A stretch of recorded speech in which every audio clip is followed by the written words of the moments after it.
2024 সালে যুক্তরাষ্ট্রে অনুষ্ঠিত হওয়া প্রেসিডেন্ট নির্বাচনে ডোনাল্ড ট্রাম্প আবারও ক্ষমতায় আসেন। নির্বাচনী প্রচারণার সময় ট্রাম্প আমেরিকার জনগণকে একের পর এক প্রতিশ্রুতি দিয়েছিলেন। তিনি বলেছিলেন, আমি প্রেসিডেন্ট হলে বিশ্বে আর কোনো যুদ্ধ থাকবে না, আমেরিকা আর অন্য দেশের সঙ্গে যুদ্ধে জড়াবে না, আমি সবার আগে আমেরিকার মানুষের কথা ভাববো।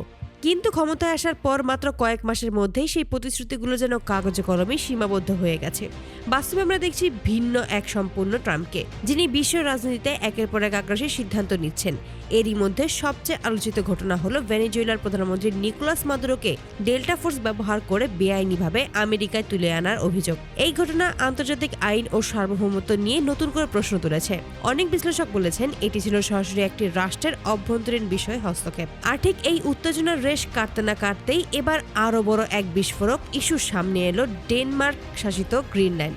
গ্রিনল্যান্ড পৃথিবীর সবচেয়ে বড় দ্বীপ। যদিও এটি ডেনমার্কের অধীনে, তবে কৌশলগত দিক থেকে এর গুরুত্ব অপরিসীম। বিশ্লেষকদের মতে গ্রিনল্যান্ডের ভৌগোলিক অবস্থান সামরিক দিক থেকে অত্যন্ত গুরুত্বপূর্ণ। এখানে রয়েছে বিপুল প্রাকৃতিক সম্পদ ও খনিজ। আর্কটিক অঞ্চলে আধিপত্য বিস্তারের ক্ষেত্রে গ্রিনল্যান্ড একটি গেম চেঞ্জার। এর আগেও ট্রাম্প তার আগের মেয়াদে গ্রিনল্যান্ড কিনে নেওয়ার প্রস্তাব দিয়েছিলেন, যা তখন বিশ্বজুড়ে হাস্যরসের জন্ম দিয়েছিল। কিন্তু এবার আর বিষয়টি হাসির নয়, এবার সরাসরি সামরিক অভিযানের গুঞ্জন। বিভিন্ন আন্তর্জাতিক সূত্রের বরাতে জানা যাচ্ছে ট্রাম্প সরাসরি মার্কিন প্রশাসনকে নির্দেশ দিয়েছেন গ্রিনল্যান্ড অপারেশনের প্রস্তুতি নিতে। সামরিক মহড়া, নৌবহরের অগ্রসর হওয়া এবং আকাশপথের নজরদারি সব মিলিয়ে আজ রাতে যে কোনো সময় বড় কিছু ঘটতে পারে বলে আশঙ্কা করা হচ্ছে। বিশ্লেষকের মতে এটি যদি সত্যিই বাস্তবায়ন হয়, তাহলে ডেনমার্কের সঙ্গে যুক্তরাষ্ট্রের সম্পর্ক মারাত্মকভাবে ক্ষতিগ্রস্ত হবে। ন্যাটো জোটের ভেতরেই ভয়াবহ ফাটল তৈরি হতে পারে। ইউরোপ আমেরিকা সম্পর্কে নতুন সংকট দেখা দেবে, কারণ ডেনমার্ক ন্যাটোর সদস্য রাষ্ট্র, আর ন্যাটোর এক সদস্যের ওপর আরেক সদস্যের সামরিক পদক্ষেপ এটি নজিরবিহীন।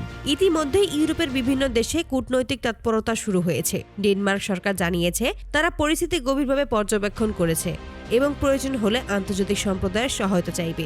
অন্যদিকে রাশিয়া ও চীনও এই ইস্যুতে নজর রাখছে বলে ইঙ্গিত দিয়েছে। বিশ্লেষকরা বলেছেন গ্রিনল্যান্ড ইস্যু বিশ্ব রাজনীতিকে এক নতুন মেরুকরণের দিকে ঠেলে দিতে পারে। এখন প্রশ্ন উঠছে, ট্রাম্প আসলে কি চান? বিশ্লেষকদের মতে এর পেছনে কয়েকটি সম্ভাব্য কারণ থাকতে পারে। আর্কটিক অঞ্চলে আধিপত্য প্রতিষ্ঠা, গ্রিনল্যান্ডের খনিজ সম্পদের নিয়ন্ত্রণ। তবে যাই হোক না কেন, এই সিদ্ধান্ত যে বিশ্বকে আরো অনিশ্চয়তার দিকে ঠেলে দিচ্ছে তা বলাই বাহুল্য। সব মিলিয়ে আজ রাতটি বিশ্ব রাজনীতির জন্য অত্যন্ত গুরুত্বপূর্ণ। গ্রিনল্যান্ডে সত্যিই কি মার্কিন হামলা হবে? ডেনমার্ক কি এই আগ্রাসন ঠেকাতে পারবে, নাকি বিশ্ব আরো একটি বড় সংঘাতের দিকে এগিয়ে যাচ্ছে? এই প্রশ্নগুলোর উত্তর জানতে আমাদের অপেক্ষা করতে হবে কয়েক ঘন্টা মাত্র। আপনারা কি মনে করেন, ট্রাম্পের এই সিদ্ধান্ত কি বিশ্ব শান্তির জন্য হুমকি, নাকি এটি কৌশলগত রাজনীতির অংশ? কমেন্টে আপনার মূল্যবান মতামত জানাতে ভুলবেন না।